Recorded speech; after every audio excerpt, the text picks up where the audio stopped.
Jacques Percebois, un certain nombre d'entre vous dans l'auditoire, on vous a entendu ce matin. Je rappelle quand même que vous êtes professeur émérite à l'Université de Montpellier et que vous dirigez le Centre de recherche en économie et droit de l'énergie, le CREDEN. Alors, vous avez ce difficile, enfin j'espère que ce n'est pas trop difficile pour vous, objectif de nous expliquer quels sont les mécanismes de soutien au développement des énergies renouvelables et du nucléaire. Alors, dans la table ronde suivante, on aura Madame Mireille Martini qui nous parlera directement des investissements et du coût de ces investissements. Mais là, il y a déjà quand même beaucoup de choses qui ont été mises en place. Et est-ce que vous pouvez nous redire depuis quand? Et d'après ce que j'ai compris, après ce que vous m'avez dit, vous trouvez qu'il faut vraiment réformer le système. Alors vraiment, il a déjà été un peu réformé apparemment, mais comme je ne savais pas de quoi c'était parti, dites-nous ce que devraient être, selon vous, ces réformes. Bien, merci. En 10 minutes, c'est pas très facile, mais je vais essayer d'être concis. Alors, la première chose qu'il faut rappeler, c'est que les renouvelables, quand je dis renouvelables, dans mon esprit, c'est surtout solaire et éolien, puisque l'hydraulique, on a beaucoup parlé. Les renouvelables et le nucléaire ont un point commun déjà, c'est que ce sont des énergies décarbonées, ça a été rappelé. Le deuxième point commun, c'est qu'il y a beaucoup de coûts fixes par rapport aux coûts variables. Ce qui coûte cher, c'est l'équipement. Et le fonctionnement coûte pas relativement moins cher en pourcentage évidemment du coût total. Alors, quand on parle des renouvelables, il y en a une que je vais évacuer tout de suite, mais elle est importante quand même, c'est la promotion de ce qu'on appelle le biogaz, parce qu'on a tendance à assimiler, on l'a déjà dit ce matin, énergie et électricité. Et vous avez aujourd'hui, en France par exemple, des perspectives importantes de développement du biogaz, c'est-à-dire du gaz, du méthane qui serait produit à partir des déchets ou éventuellement à partir de cultures. C'est important parce que ça veut dire que ce biogaz va se substituer à du gaz importé. Donc pour la balance commerciale française, c'est important. Alors ce biogaz, il peut être injecté dans le réseau de gaz, évidemment, qui existe, ou il peut être utilisé pour de nouveaux usages pour lesquels qu'on n'a pas encore évoqué, c'est-à-dire le GNV, le gaz naturel véhicule. En France, c'est relativement peu utilisé. Il faut savoir, par exemple, qu'en Italie, il y a 850 000 véhicules qui fonctionnent au gaz naturel, surtout des véhicules utilitaires. En France, il y en a entre 15 et 20 000. Et donc là, il y a sûrement des perspectives intéressantes. Et beaucoup d'entreprises, à commencer par Engie, GRDF, GRTGaz, s'intéressent à ces perspectives-là. Bon, ça ne résout pas le problème des transports, mais c'est quand même un élément qu'il faut signaler. Alors, je reviens sur les énergies renouvelables électriques et aussi, bien sûr, sur le nucléaire. Alors, comment on les a aidés? Pour le nucléaire, c'est relativement simple. On a aidé beaucoup la recherche. D'ailleurs, la Cour des comptes le dit. Grosso modo, je veux dire, si on fait le calcul de tout ce qui a été mis sur la recherche, on n'est pas loin de 50 milliards d'euros actuels. 50. Oui, mais dans le temps. Alors, le problème, c'est qu'on ne peut pas trop dissocier la recherche fondamentale, la recherche appliquée, la recherche militaire, la recherche civile. C'est relativement compliqué. Mais la Cour des comptes avait dit ça en monnaie actuelle. Évidemment, à l'époque, ce n'était pas la même somme.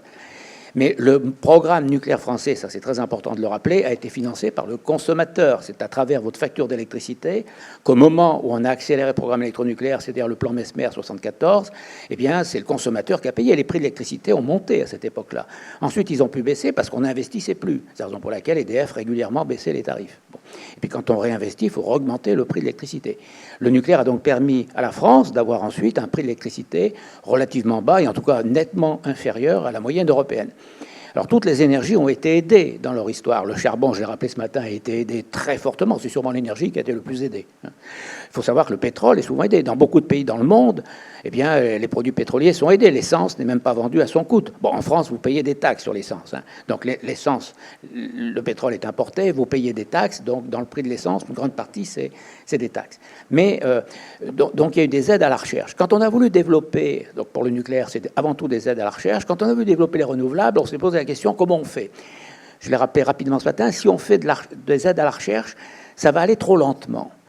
Donc, on va trouver un autre système. Et on a utilisé un peu le même système, alors je vais faire une image, que la politique agricole commune. Souvenez-vous, le principe de la politique agricole commune, c'est très simple. Dans les années 1967-68, grâce à la France d'ailleurs, au niveau européen, on a mis en place la PAC.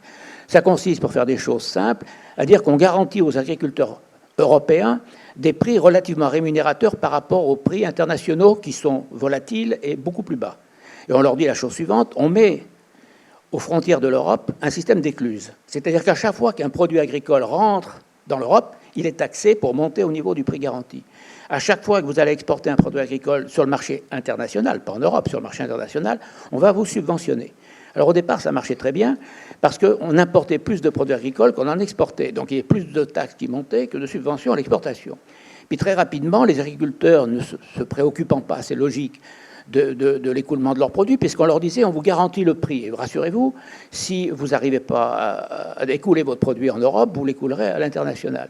Eh bien, on s'est retrouvé avec des surplus. Et rappelez-vous, les surplus agricoles européens, les 3/4 du budget européen à un moment donné passaient dans le financement des surplus. Alors on stockait, le beurre ça se stocke, hein, bon, on stockait du lait, on stockait du beurre, etc. Jusqu'au jour où on a dit bon, le système ça suffit. On a dit dorénavant c'est le prix du marché. Donc vous vendez au prix du marché et vous aurez une aide complémentaire qui sera une aide à l'agriculteur. Voilà. Eh bien, on a un peu fait la même chose avec les renouvelables et aujourd'hui on est confronté au même problème et c'est la raison pour laquelle il y a une réforme. Alors pour les renouvelables, pour pouvoir les développer, on a dit on va introduire ce qu'on appelle des prix d'achat garantis. Les Anglais appellent ça des feed-in tarifs, des FIT. Alors on dit, ben voilà, quand vous allez produire de l'éolien, ou je prends le photovoltaïque, c'est le plus simple, vous mettez du photovoltaïque sur votre toit, évidemment, vous n'allez pas le consommer. Vous avez intérêt à le vendre à EDF.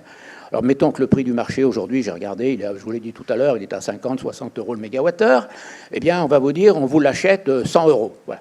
Et la différence entre 100 euros et 50 euros, eh bien, c'est donc une subvention. Elle sera mutualisée sur l'ensemble des consommateurs par l'intermédiaire de la fameuse CSPE, Contribution au service public de l'électricité.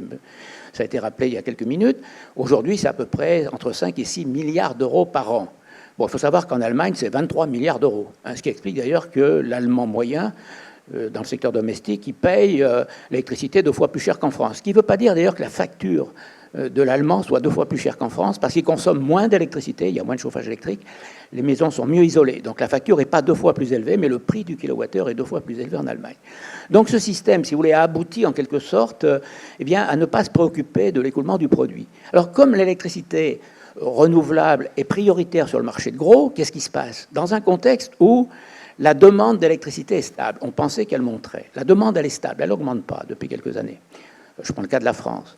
En même temps, on injecte, évidemment, on a le nucléaire, on injecte l'électricité thermique faite avec des énergies fossiles, et en plus, les renouvelables qui s'injectent sur ce réseau. Comme il y a un marché de gros de l'électricité, il y a un prix toutes les heures, il y a 24 prix par jour. Donc, qu'est-ce qui se passe? Quand il y a trop d'électricité, les prix chutent. C'est la loi de l'offre et la demande, c'est relativement simple. Donc, on s'est retrouvé avec l'électricité dans la même situation qu'on évoquait hier soir avec le pétrole. Quand vous avez une surcapacité, les prix chutent. Et le prix de l'électricité en Europe, il a considérablement chuté. Il a tellement chuté d'ailleurs qu'à certains moments, les prix sont devenus négatifs. En 2009, alors ça c'est nouveau quand même, mes étudiants, ça les fait rigoler quand on leur dit ça, mais en 2009, le prix sur le marché de gros en Allemagne est tombé à moins 500 euros. Vous allez me dire, mais vous avez qu'à la donner? Ben oui, les gens disent, je vous la donne, mais j'en veux pas, j'en ai pas besoin. Je vous paye pour la prendre. Alors là, les gens sont d'accord. Alors vous allez me dire, mais qui c'est qui prend cette électricité? C'est pas vous et moi, hein, je vous rassure tout de suite, malheureusement. Ce sont les Suisses, essentiellement. Pourquoi? Parce qu'ils ont des stations de pompage, énormément de stations de pompage. Ils récupèrent cette électricité excédentaire, notamment pendant la nuit, quand il y a beaucoup de vent en Baltique et qu'il y a beaucoup d'injections d'électricité éolienne. Ils montent de l'eau au sommet de leur montagne, de leur steppe, et puis ils returbinent aux heures de pointe pour vendre cher aux Italiens. Donc ils gagnent 2 fois quand ils achètent, quand ils revendent. C'est quand même un système qui marche un peu sur la tête. Alors je vous rassure. N'allez pas trop vite dans votre explication, parce que je pense que là ça intéresse vraiment la salle.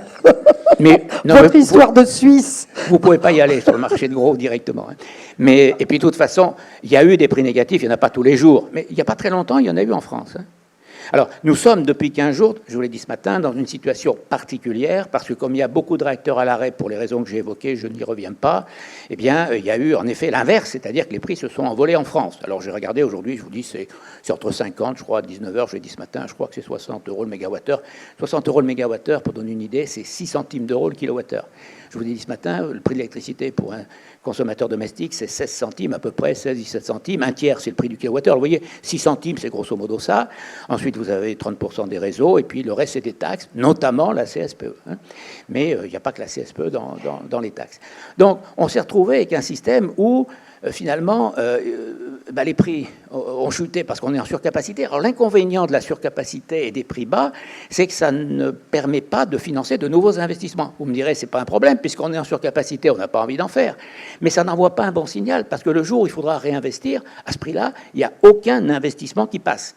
Les prix étaient aux alentours de 40 € le mégawattheure. 40 € le mégawattheure, il n'y a aucun investissement aujourd'hui en production qui n'est rentable en Europe. Par conséquent, personne n'investira. Et lorsqu'on en aura besoin, il faut que les prix remontent. Ça, c'est indiscutable. Alors, il y a une autre raison qui fait que les prix baissent aussi, c'est que le coût des combustibles fossiles a baissé, donc le prix de l'électricité faite avec des combustibles fossiles a baissé. Alors, ce qu'on observe aussi, c'est un autre effet, c'est que les prix d'achat garantis relativement rémunérateurs, ça a boosté le développement des renouvelables. Mais comme on n'avait pas anticipé que les coûts de production, ça a été rappelé tout à l'heure, avaient baissé plus vite que prévu, grâce notamment au progrès technique et puis à l'effet de série, on s'est retrouvé avec des rentes extrêmement importantes. Il y a des gens qui ont gagné énormément d'argent avec ce système des prix d'achat garantis. Parce que je vous rappelle que le contrat, c'est un contrat sur 15 ans. C'est-à-dire qu'on vous dit, je vous rachète, à un moment donné, on rachetait à 600 € le mégawattheure. Moi, je connais un contrat à 600 € le mégawattheure. Bon, 600 € de mégawattheure pendant 15 ans, je dirais, si les coûts ont baissé, alors évidemment, les coûts de l'époque ne sont pas ceux d'aujourd'hui, mais vous avez une marge confortable. Donc, il y a eu des fortunes grâce aux énergies renouvelables. Alors, les réformes, c'est quoi? Alors, il y a plusieurs solutions. La première solution, c'est de dire qu'il faut arrêter les feed-in tarifs. C'est ce qu'on est en train de faire. Les Allemands étaient les premiers à faire ça en 2014, avec une loi, août 2014. Ils disent, dorénavant, ce sera des feed-in premium. C'est-à-dire, vous vendez au prix du marché, tant pis pour vous s'il n'est pas très rémunérateur, mais on vous donne une prime, qui sera d'ailleurs mensuelle, on recalculera régulièrement, mais il y a une incertitude sur le niveau de la prime. En France, on va aller un peu vers le même système. On commence par baisser les feed-in tarifs, les prix d'achat garantis, et puis progressivement, on fait soit des appels d'offres, je ne vais pas rentrer trop dans le détail, je viendrai peut-être dans la discussion, soit des systèmes de primes qui seront des primes mensuelles, recalculées régulièrement, donc les gens vont être un peu plus prudents avant de se lancer dans cette opération. Une deuxième solution, c'est évidemment de dire, il faut stocker votre électricité excédentaire. Vous me direz, mais pourquoi vous n'interdisez pas l'injection?